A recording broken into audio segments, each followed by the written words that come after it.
अस्सलाम वालेकुम जी। आज मैं आपको सिखा रही हूँ जी लाहौर की स्पेशलिटी जिसे हम हरीसा कहते हैं। तो ये लाहौरी हरीसा आप लोगों के लिए चीज़ें आपको दिखा देती हूँ। वैसे आप इसको चिकन, बीफ, मटन जिस मर्जी में बना लें, लेकिन इसकी खासियत बीफ होती है। यहाँ पर आप देख लें कि मैं बीफ का इस्तेमाल कर रही हूँ। 1 kg ऑफ बीफ मीट है, दैट्स बोनलेस हेयर। और साथ ही आपको 1 किलो यानी कि 1 kg आपको चाहिएगा बीफ का मिन्स। यहाँ पे आप देख लें पालक यानी कि स्पिनच आपको चाहिए होगी। अबाउट 3 to 4 बंचेस बड़े साइज की लीजिएगा। उसे वॉश कर लें, अच्छी तरह काट कर ग्राइंड कर लें और उसका पेस्ट बनाकर साइड पे रख लें, जो मैंने आपके सामने दिखाया। इसमें कुछ भी नहीं, सिर्फ इसको मैंने उबाल कर 15 मिनट के लिए इसे ग्राइंड करके साइड पे रख लिया हुआ है। यहाँ पर आप देख लें जो इसकी खास चीज़ है वो चावल। इसका अंदाज़ा यही है, 1 किलो गोश्त, 1 किलो कीमा और चावल बीच में आपको चाहिए होंगे 1 कप ऑफ राइस। ये आप देख लें, ये व्हीट है, यानी कि ये आपने व्हीट लेना है। प्लीज मेक श्योर कीजिएगा, गंदुम जिसे कहते हैं, इसका पाउडर नहीं चाहिए। ये कोर्सली आपको मिलेगी यूं क्रश्ड हुई हुई।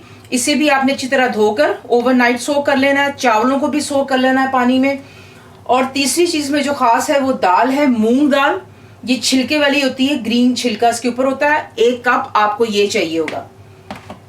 गेहूं आपको चाहिए होगा 400 ग्राम। ये छोटे पैकेट्स में आपको मिल जाता है easily from any Asian shops.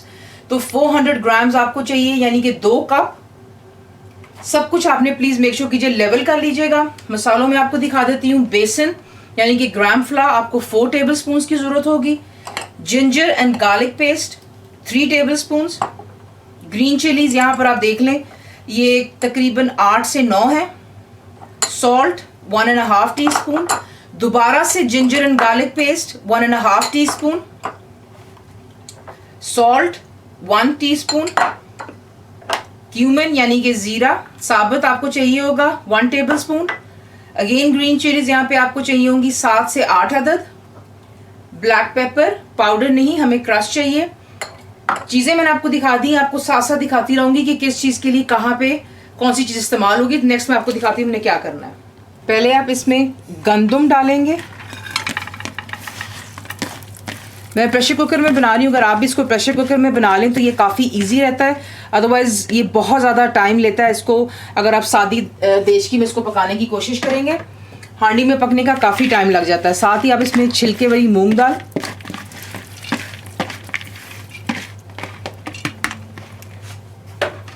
चावल,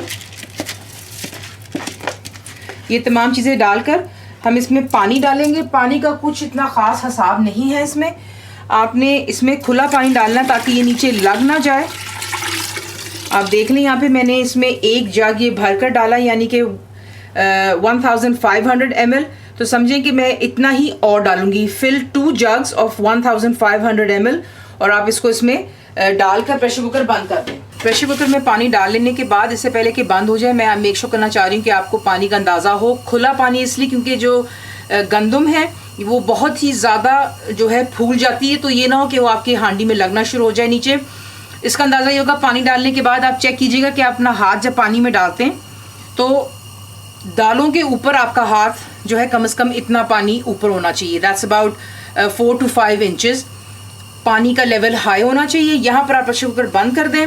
जैसे सीटी बोलनी शुरू होती है, इसके ऊपर प्रेशर बनता है, तो वहाँ से हम इसको 45 मिनट्स देंगे। यहाँ पर आप देख रहे हैं, अब मैं आपको दिखाने लगी हूँ स्टेप 2, जिसमें आपने इसके कबाब बनाने हैं। कबाब बहुत ही बारीक और पतले बनते हैं। पहले चीज़ें चाहिए, आप देख लें, मैंने आपको हरी मिर्चें जो दिखाई थी मैंने ग्राइंड कर लिया हुआ है। ये तकरीबन 7 से 8 हरी मिर्चें, इसे आप ग्राइंड कर लें। बीच में आप अपना पहले कीमा डाल लेंगे और इसको मिक्स कर लें पहले हरी मिर्चों के साथ में। साथ ही आप बीच में अपना सॉल्ट ऐड कर लें। यहाँ पर आप नमक चेक कर लीजिएगा, अगर आपको कम लगे तो आप बेशक इस्तेमाल कर सकते हैं। हरी मिर्चें कम लगे तो और इस्तेमाल कर लें।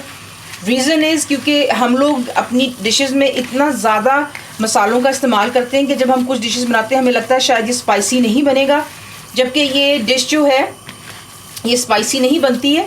ये बिल्कुल मीडियम और माइल्ड के दरमियान में होती है और इसका जायका भी कुछ इन्हीं चीज़ों से बनता है।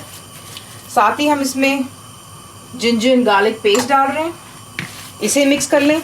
और उसके साथ ही आपने ये अच्छी तरह मिक्स कर लेने के बाद बेसन, उसको मैं एंड में डालूंगी। वो इसलिए मैं ज़रा वेट कर रही हूँ कि ज़रा अच्छी तरह पहले अदरक लहसुन इसके अंदर में मिक्स कर लें। और अब आप इसमें अपना बेसन ऐड कीजिए और अच्छी तरह मिक्स कर लें। यहाँ पर अच्छी तरह आपने जब इसको मिक्स कर लिया हुआ है कीमे को, तो यहाँ पर आपने अब क्या करना है, सिंपली थोड़ा सा आप ऑयल लेंगे अपने हाथ पर, ज़्यादा नहीं आपने लेना, ये आपको मैं दिखा रही हूँ। जैसे अपने पाम्स पे रब कर लें और कबाब को आपने यूँ लेकर हाथों पर इसको आपने मसलना शुरू करना, यानी कि मल कर आप देखें नीचे से कबाब बनता हुआ नीचे आ रहा है। इसी तरह आप दूसरी साइड से इसको करेंगे और करते करते आपने क्या करना है कि जितना आपको साइज चाहिए कबाब का, आप उसको यूं तोड़कर एक साइड पर रखते जाएं। ये आप देख लें इतने साइज के हमने इसके कबाब बनाने हैं। ये आप देख सकते हैं, मैं दोबारा इसको मसल रही हूँ और ये कबाब के साइज बनते जाएंगे। इसी तरह कबाब बनाकर हमने इन्हें फ्राई कर लेना है। तो मेक श्योर कीजिएगा कि ज़्यादा मोटे ना हो, जस्ट अबाउट दैट साइज। यहाँ पर आप देख लें कि मैंने कबाब अभी जो हैं जितने बना लिए हुए हैं, इन्हें मैं बीच में डालकर फ्राई करने लगी हूँ अच्छी तरह, क्योंकि ये बहुत ही बारीक बने हुए होते हैं, ये जल्दी ही इंशाल्लाह बन जाते हैं। तो उसी तरह आपने जितना भी कीमा है उसके आपने यूँ कबाब पतले पतले बनाकर आपने फ्राई कर लेने और इन्हें एक साइड पर रखते जाएँ, ताकि आपका एक और काम जो है वो मेन बीच में से ख़त्म हो जाता है। तो वो ये हैं कबाब बनाने। यहाँ पर आप देख लें कि मैंने इसको प्रेशर कुकर में से निकाल लिया हुआ है। मैं आपको यही पे एडवाइस ये करना चाहूँगी कि अगर आपने कभी पहले प्रेशर कुकर इस्तेमाल नहीं किया तो उसमें आप प्लीज़ ये दालें डालकर ना पकाइएगा, क्योंकि जो मूंग दाल का छिलका होता है वो हमेशा जो बीच में एक नोजल होती है जहाँ से विसल स्टार्ट होती है उसमें फंस सकता है। It can be dangerous. तो आप बेशक इसको यूँ खुले पानी में डालकर तकरीबन घंटे डेढ़ के लिए लो टू मीडियम पर पकने दें, जब तक कि अच्छी तरह तमाम दालें और चावल जो है गल ना जाए। अभी देख लें इसमें थोड़ा थोड़ा पानी है, लेकिन जैसे ही ठंडा होगा ये रूम टेम्परेचर पर आकर थोड़ा सा थिकनेस में आ जाता है। अब हम इसे ठंडा होने देंगे और मैं आपको नेक्स्ट दिखाती हूँ हमने क्या करना है जी। नेक्स्ट स्टेप ये है कि गोश्त बीच में डालकर आपने ginger garlic paste, green chillies, ज़ीरा, सॉल्ट, नमक अगर हमें इसमें कम लगेगा तो हम बेशक एंड में भी इसमें ऐड कर सकते हैं, लेकिन फ़िलहाल ये चीज़ें डालकर पानी हमने इसमें ऐड करना है, तकरीबन 50 आउंसेस ऑफ वाटर। पानी इसमें हमने इसलिए ज़्यादा डालना है क्योंकि हमने गोश्त को जिसे कहते हैं ना बिल्कुल उसके तार तार हो जाए, यानी कि आप उसको हाथ से भी यूं करें ना तो उसके पीसेस पीसेस हो जाने जैसे श्रेड हो रहा होता है।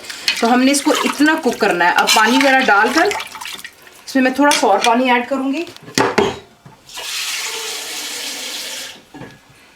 समझे मैंने इसमें 2 गिलास और पानी डाल दिए हैं। प्रेशर कुकर आप बंद कर दें। अगर पास प्रेशर कुकर नहीं है तो फिर आप इसको सादी हांडी में डालकर जब इसमें बबलिंग स्टार्ट होगी तो you need to cook it for about 45 minutes. मैं प्रेशर कुकर में इसको कुक करूंगी फॉर 35 मिनट्स, क्योंकि ये बिल्कुल उसके अंदर में तार तार हो जाएगा। फिर बाकी मैं आपको आगे दिखाऊंगी हमने क्या करना है। यहाँ पर आप देखें कि मैंने प्रेशर कुकर खोल दिया हुआ है, थोड़ा सा पानी रह गया और हमने इसे भी यूं ही इसको पका कर ड्राई करना है। इस पानी को ड्रेन नहीं करना।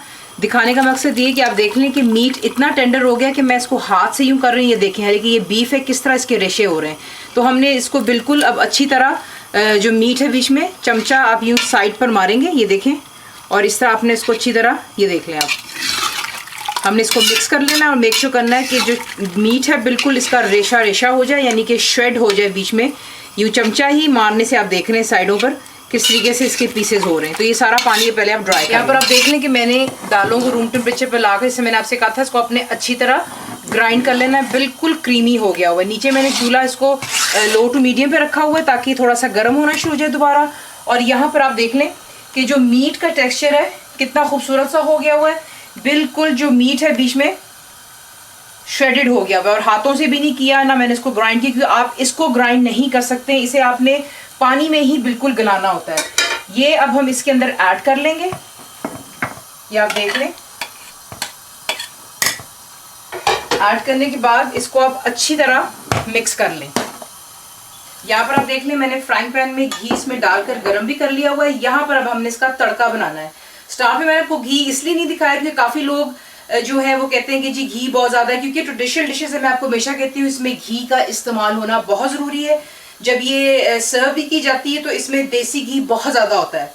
लेकिन अगर आपको हेल्थ प्रॉब्लम है प्लीज़ ज़रा ध्यान कीजिए, या आपको वेट की कोई प्रॉब्लम है, वेट कॉन्शियस है आप लोग, तो प्लीज़ आप बेशक घी ना इस्तेमाल करें, आप ऑयल कर लें, लेकिन जो इसका जायका घी से आना है वो तेल से नहीं आना। एनीवे यहाँ पर मैंने 1.5 कप से थोड़ा सा कम घी गर्म कर लिया, और इसमें जो मैंने ग्राइंड की हुई स्पिनिच है यानी कि पालक, इसका अब हम इसमें तड़का लगाएंगे। आहिस्ता आहिस्ता डालिए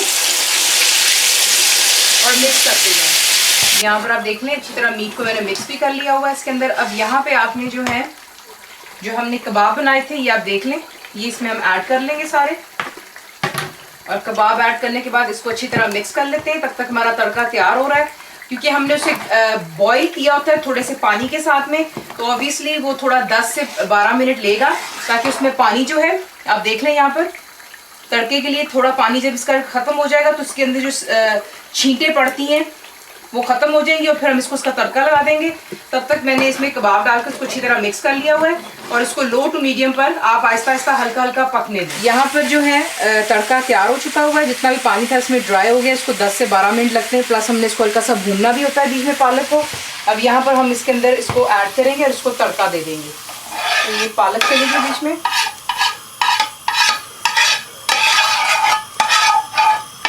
और घी भी बीच में हमने डाल लिया हुआ है, और अब हम इसको अच्छी तरह यहाँ पर मिक्स करेंगे, और आपने इसको लो टू मीडियम पर रखकर तकरीबन 10 से 15 मिनट और कुक करना है, ताकि पालक घी सब कुछ जो है इक्वली हरीसे के अंदर में मिक्सअप हो जाए। अभी इस तरह आपको यहाँ पर ये नज़र आ रहा है, ये बाद में बिल्कुल भी इंशाल्लाह नज़र नहीं आएगा, इंटायरली बीच में मिक्स हो जाएगा। यहाँ पर मैंने इसको अच्छी तरह मिक्स कर लेने के बाद में मैंने नमक चेक किया था, नमक काफ़ी हद तक कम था। मैंने 1.5 टेबल स्पून इसमें भरकर और सॉल्ट भी ऐड किया है।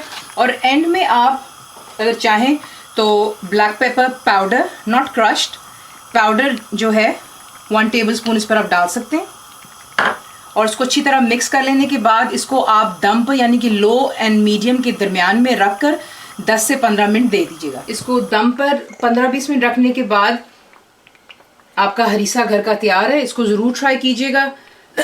आप इसके साथ में नान बहुत अच्छे लगते हैं, सुबह नाश्ते के टाइम पे ये लाहौर में ख़ास तौर पे मिलता है। ज़रूर बनाइए और मुझे बताइए को कैसा लगा, and thank you for watching the video.